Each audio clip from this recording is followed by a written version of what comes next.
तो कैसे हैं आप लोग? उम्मीद है आप सभी लोग अच्छे होंगे और अच्छे से अपनी पढ़ाई को कर रहे होंगे।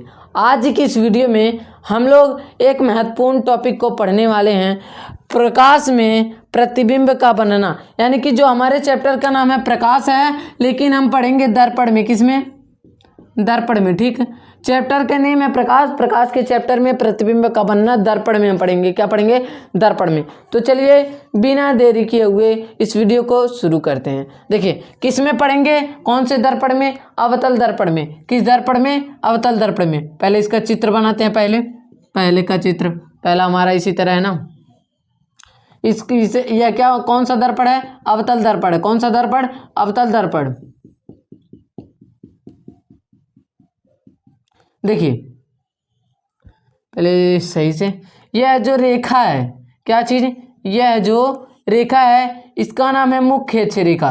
क्या नाम है? मुख्य अक्ष रेखा। फिर इस पर एक बिंदु होता है जिसे को कहते हैं P यानी कि आपतन बिंदु। फिर यहाँ पर होता है F यानी कि फोकस बिंदु। यहाँ पर होता है C यानी कि वक्रता केंद्र। ठीक, हमारा पहला नियम क्या है? पहला नियम है हमारा, जब प्रकाश की किरण मुख्य अक्ष के समांतर जाती है तो परावर्तन के पश्चात, किसके पश्चात?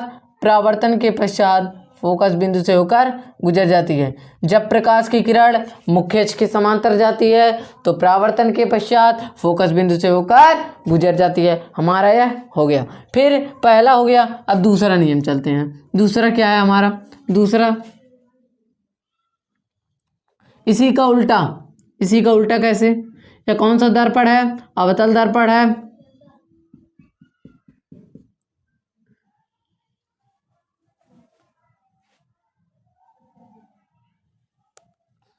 यहाँ पर है P और F यानी कि फोकस बिंदु, C यानी कि वक्रता केंद्र। अब इसमें हम देखेंगे, क्या देखेंगे? इसका उल्टा, यानी कि इसमें F से गया है तो इसमें F से आएगा। जब प्रकाश की किरण फोकस बिंदु से होकर आती है, कहाँ से होकर आती है? जब प्रकाश की किरण फोकस बिंदु से होकर आती है तो परावर्तन के पश्चात कहाँ चली जाती है? मुख्य अक्ष के समांतर चली जाती है। कहाँ चली जाती है? मुख्य अक्ष के समांतर चली जाती है। जब प्रकाश की किरण फोकस बिंदु से होकर आती है तो परावर्तन के पश्चात मुख्य अक्ष के समांतर चली जाती है। जो रेखा है ये मुख्य अक्ष रेखा, ठीक, इसी के समांतर जा रही है। अब हमारा तीसरा नियम क्या है? तीसरा नियम है, तीसरा नियम यह है, देखिए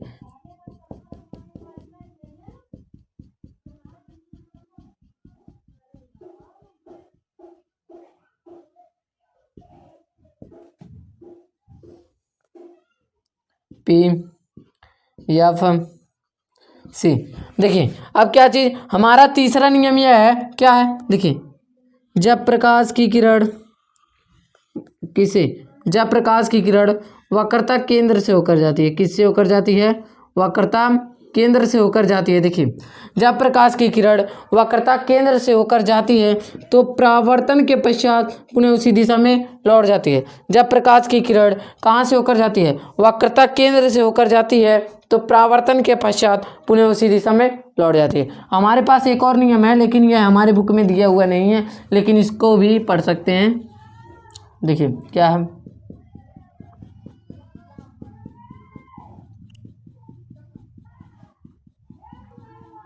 देखिए क्या है हमारा है यहाँ पर है, क्या है?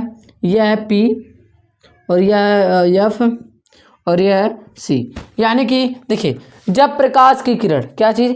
इसमें होगा जब प्रकाश की किरण डायरेक्ट ध्रुव पर पड़ती है। कहाँ पड़ती है? डायरेक्ट ध्रुव पर पड़ती है। यह यहाँ पर जब प्रकाश की किरण डायरेक्ट ध्रुव पर पड़ती है तो आपतन कोण के बराबर परावर्तन कोण बना लेती है। किसके पश्चात? परावर्तन के पश्चात आपतन कोण के बराबर परावर्तन कोण बना लेती है। इसका मतलब यानी कि यहाँ का जितना कोण होगा उतना कोण यहाँ का भी होगा। ठीक, अब देखिए इसको एक बार और रिपीट करते हैं, उसके बाद क्लास को यहीं पर एंड करते हैं। देखिए जब प्रकाश की किरण मुख्य अक्ष के समांतर जाती है, परावर्तन के पश्चात F बिंदु से होकर गुजर जाती है, यानी कि फोकस बिंदु से होकर चली जाती है। जब प्रकाश की किरण F बिंदु से होकर आती है तो परावर्तन के पश्चात मुख्य अक्ष के समांतर चली जाती है। ठीक, अब देखिए तीसरा क्या है? जब प्रकाश की किरण डायरेक्ट यानी कि जब प्रकाश की किरण वक्रता केंद्र से होकर जाती है, किससे होकर जाती है, वक्रता केंद्र से होकर जाती है, तो परावर्तन के पश्चात पुनः उसी दिशा में लौट जाती है। हमारा अब चौथा क्या, जब प्रकाश की किरण डायरेक्ट ध्रुव यानी कि P पर पड़ती है